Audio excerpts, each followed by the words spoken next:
Monday, September 2nd. A holiday in the United States, but in Europe, just another day of the war. London had another air raid alarm this morning after a 17-hour lull, but German planes raided many other English cities during the night. And British planes attacked Berlin and Munich and Sardinia, Italy's big airplane base between Italy and Spain, and the Varese industrial district of northwest Italy. Now the news direct from Europe, Berlin, London, and Rome. First, a report from the German capital by Edwin Hartridge. This is Berlin. Last night we had another air raid, or an air raid alarm for Berlin. Because apparently no bombs were dropped in the city or in the suburbs, and little anti-aircraft fire was heard. The German news agency this morning reports that British planes attempted to raid the German capital, but were driven back by anti-aircraft fire. No bombs dropped on the city. The raid lasted about 45 minutes. This morning on my way to the studio, I passed two mementos of Saturday night's air raid. Several bombs fell in the beer garden, and they failed to explode. Now the bombs are covered up with earth, sandbags, and straw mattresses. For there is the fear that they might be delayed fuse bombs, which sometimes go off hours or even days after they have landed. The area in the vicinity of the bombs is roped off so that no pedestrians can get near them. The delicate job of handling such bombs has created new jobs for prisoners in concentration camps. For those prisoners who volunteer for this work, there are special rewards. They apply to join the special bomb squads, and provided they are not killed in the work, they are then released to the concentration camps. This morning, there is news that the German Air Force is continuing its attacks against England. The official agency reports that in the early hours of this morning, German bombers took off military targets in southeast England. There have been fierce air battles reported between the British planes and the raiders, but at this moment, no further details are available in Berlin from the aerial battlefield. Also, we have no information at this end whether London is one of the objectives in today's operations. News about the air raids seem to be the dominant theme both in conversations and in the press. And along this line, I might report that the blackout seems to be getting blacker this last week. Whether this is due to a change in the weather or what, I don't know. However, the police have created special patrols to spend their time at night checking on all quarters of the city for violations of the blackout regulations. And the punishment for each offense is something unique. Every time a household or an individual is found guilty, the electricity is shut off for a period of 8 days. This seems to be a very practical punishment for demonstrating that the blackout should be just that. Dr. Goebbels made a speech at Katowice yesterday evening, marking the first anniversary of the Polish campaign. His main point was to assure his listeners that the long talk about planning offensive against England would start, and I quote, at the decisive hour to be determined by the Fuhrer. Dr. Goebbels then went on to say that German people were more united than ever before, that they had the best and most gallant army in the field, which piled up one victory after another, and that Germany was now immune against the British blockade and against starvation. The propaganda minister added that Germany was also immune against the poison of British lies. He said that, quote, everywhere in the world, the clear, most objective and true reports of German news have proved to be successful against British lies. England is alone. England cherishes the vain hope that it can conceal itself by hiding in the autumn mist. The Fuhrer will attack when the right hour has come. End of quote. The magazine Neues Volk, published by the Racial Political Office of the National Socialist Party, lays down some principles so that the German or Nordic Aryan race may be kept pure. German people are advised that the birth rate must increase, so that in another 20 years, Germany will not have to call on foreign labor. Secondly, labor must be recruited only from Germanic people, so that the elements of the East will be eliminated. And thirdly, as long as Germany must be, quote, obliged to resort to the people of other races, especially the Slavs, every German man and woman has the duty to avoid association with them. The same principles must be applied to the foreigners of other races. This is Edwin Hartridge, returning now to Columbia in New York.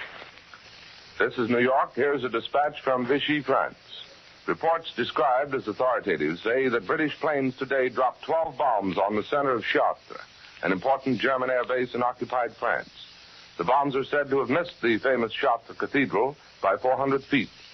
It also is said that the port and railroad station at Boulogne and the port and airfield at Cherbourg were damaged by British bombers. Now the latest news reported from the British capital by Eric Severide. Go ahead, London. This is London. London was just going back to work this morning when the air raid sirens went off again, around 8 o'clock. This alarm lasted something less than an hour. When it was over, news messages reported that a formation of bombers had tried to reach London from the southeast, but were broken up. They ran into a heavy anti-aircraft barrage, and 3 were reported knocked down. British fighters then attacked the main formation of Germans and destroyed 2 more. Where the bombs were dropped, we don't yet know. That was the 20th air raid alarm London has had since a week ago yesterday. They have lasted a total of 33 hours. At that rate, if one dutifully stayed in his shelter, he would lose more than 1 day a week just taking cover. Among this morning's raiders were 2 very large 4-engine German planes. The first of these new planes were sighted yesterday. We have no details of last night's RAF raid on Berlin except a brief agency message. It was the 6th raid over the German capital in 8 days. There were alarms in Switzerland and planes were reported traveling south. And the Italian communique that's just come to London says British bombers are over northern Italy again. Out on the Isle of Man in the Irish Sea, hundreds of German nationals are interned in camps. They have now had their first air raid alarm. A German bomber approached the island, and the prisoners went to cover, but a Spitfire is believed to have shot down the raider. Prime Minister Churchill believes Britain is winning the war in the air. He said so in a message of congratulations sent to the bomber squadrons of the RAF. He said, I quote, "Command of the air is being gradually and painfully, but nonetheless remorselessly, wrested from the Nazi criminals who hope by this means to terrorize and dominate European civilization," unquote. He compared British bombing crews who bring back their bombs from Berlin when they can't see their targets with what he called the wanton cruelty of German flyers. They, he said, have wrecked nearly 1,000 homes and shops in the resort town of Ramsgate. Another British town received heavy damage in one of yesterday's raids. This was a town in the Thames estuary. 30 to 40 heavy bombs are reported to have fallen right across the heart of the city. The planes apparently were after the docks, but they dropped their loads before they could reach them because of fighter interception. By tonight or tomorrow morning, all the 320 British children from the torpedoed liner, which was taking them to Canada, will be back home with their families. They were 2 nights at sea after the torpedoing without heavy clothes, but most of them, they tell us, want to make another start for Canada.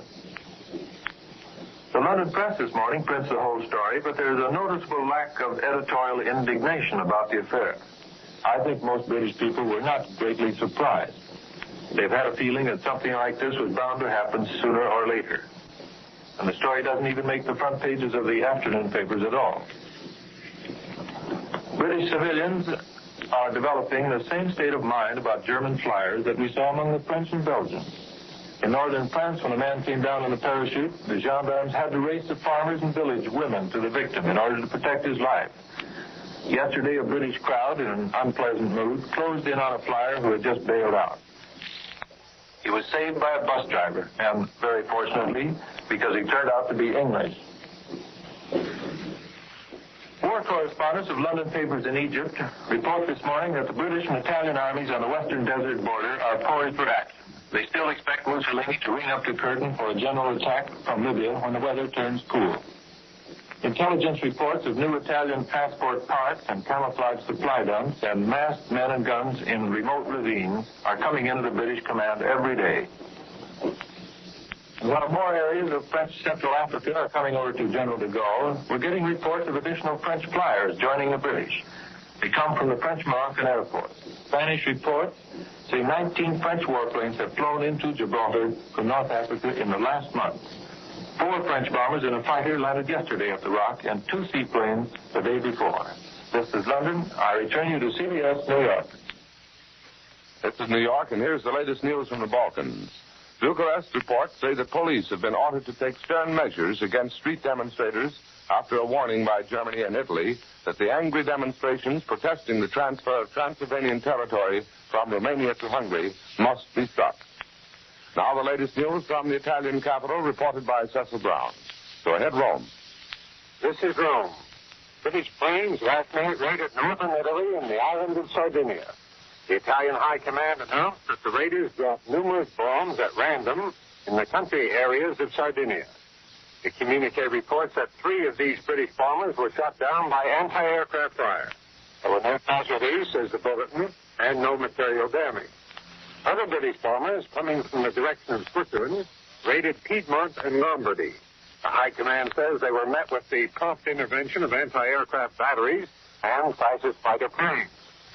The bulletin says the British found it impossible to reach their intended objectives, so they dropped 4 bombs on a village in the Borese district.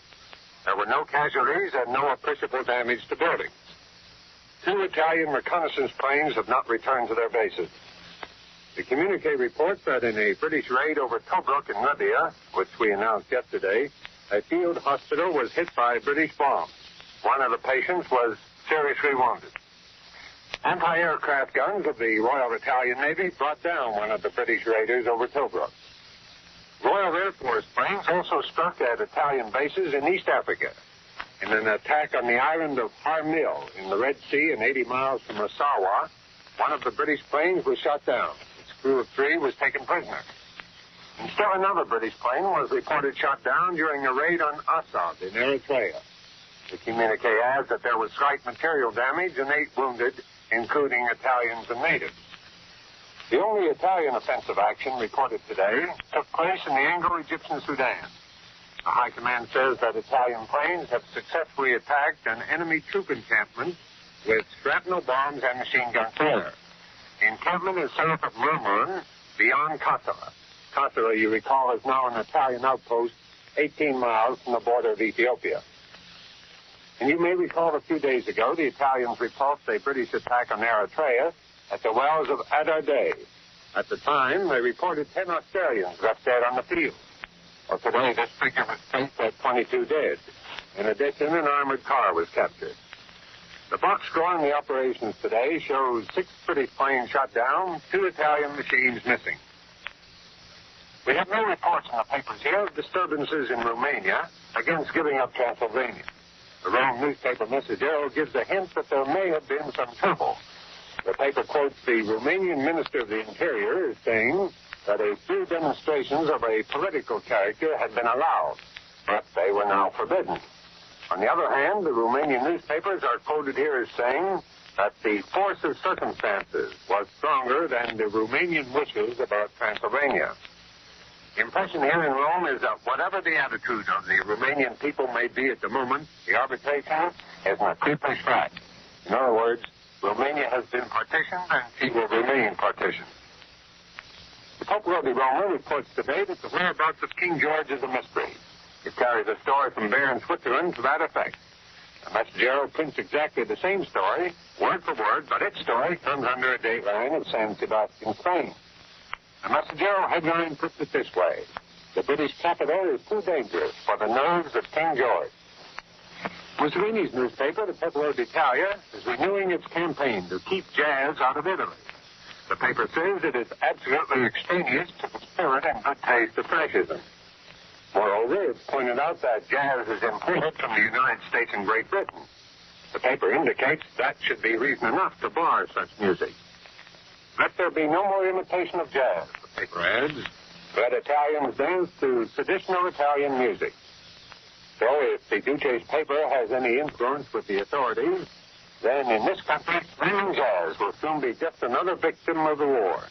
This is Cecil Brown in Rome. I return you now to CBS in New York. And here's the news from Washington briefly. Official Washington is quiet today as the nation's leaders take a brief holiday rest. Labor rallies are to be held at various points, but only in the War Department is there a notable spurt of activity. Experts of this division are preparing to mobilize 60,500 National Guardsmen from 26 states into the Army of September 16th. The men are to be mustered for a year of military training. And for this news, Columbia concludes this regular morning report of European development. Edwin Hartridge spoke from Berlin, Eric Severide reported from London, and Cecil Brown from Rome. Larry Elliott speaking. This is the Columbia Broadcasting System.